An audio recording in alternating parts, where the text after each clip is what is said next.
First speaker we have really doesn't need an introduction. Jim Vicevich.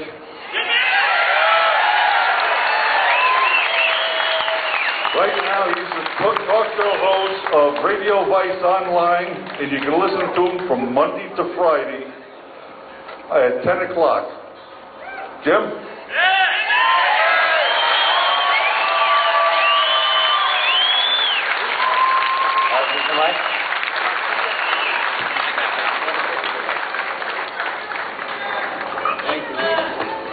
Sorry. Thank you very much. I thought a lot about what I was going to say to all of you today. And I have a bunch of numbers and figures and statistics that could wow you and shock you. I actually have them right here. But I thought it would be best if we started out by making this a purposeful meeting of all of us here. By saying that we're all gathered here not just for a good time. We're actually gathered here today because it's going to be a hard time.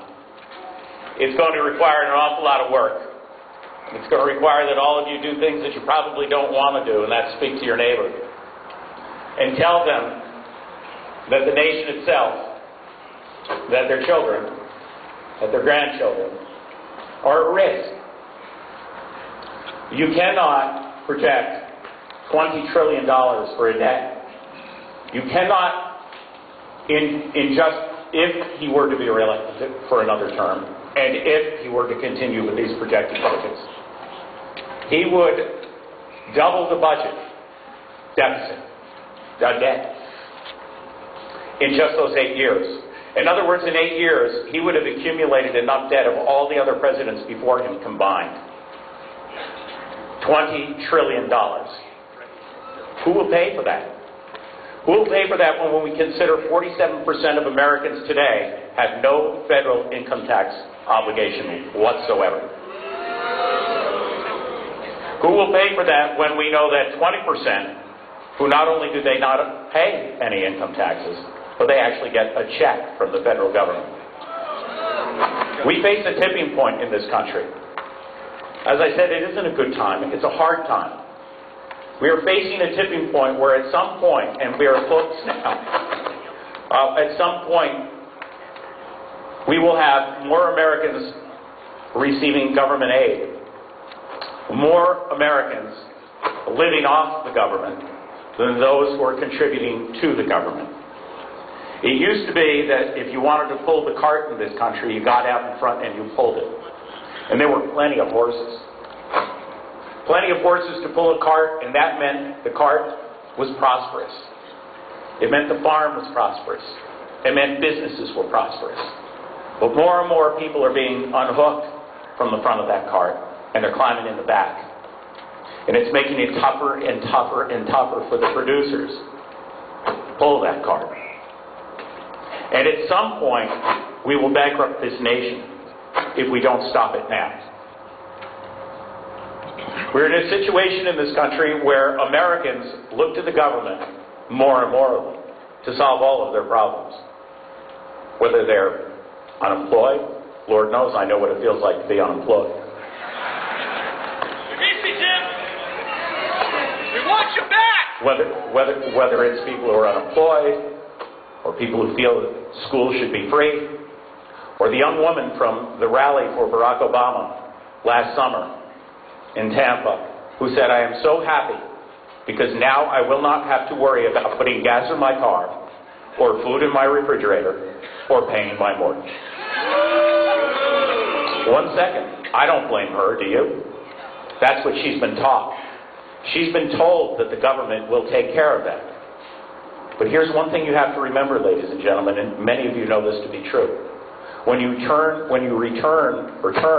your education over to the government tells you what you'll learn. When you turn your retirement over to the government tells you when and how much you'll retire with. Already they're talking about raising the retirement age to 67 or possibly 70. That's what happens when you turn your retirement over to the government. Now we have turned our education over to the government. Want to go to college? We'll pay for college. No problem.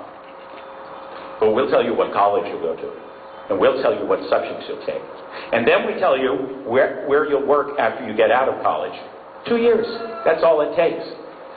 Each one of these things seems small when you look at each individual one, but each one is an individual grab of freedom from all of you. Think about this. 47% today.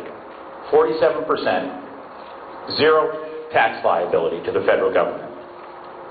That means today, for those 47% of Americans, is not tax day, it's payday. That's why we need to stop this now. That's what this is all about. That's why you need to talk to your neighbors and your friends and your relatives, not just to vote, but to get other people to vote, to let them know that we are here to stay. And that when we say we want to take back our country, we want to take back our country's values. Values of, well, let me ask you. Let me ask you if we can.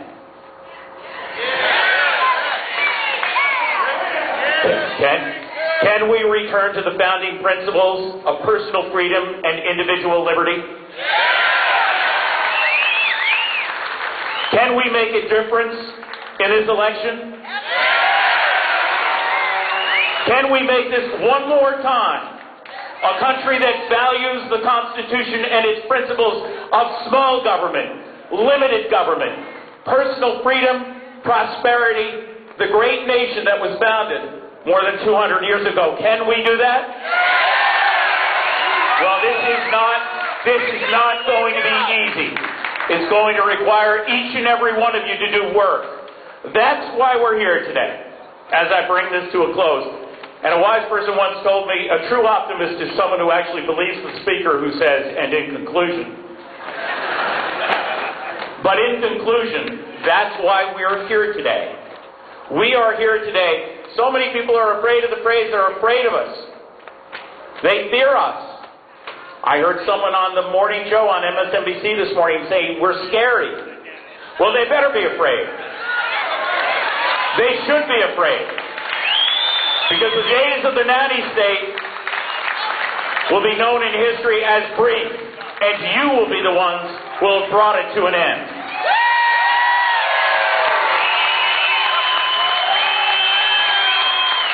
There can be no prosperity without personal responsibility. None. I close with this. I used to end my radio show, and I don't do it any longer, with the little girl who used to say, I worry. My mom worries. And yet I look out here today and I say, don't worry a bit, little girl. We'll take care of everything. God bless you. Thank you very much.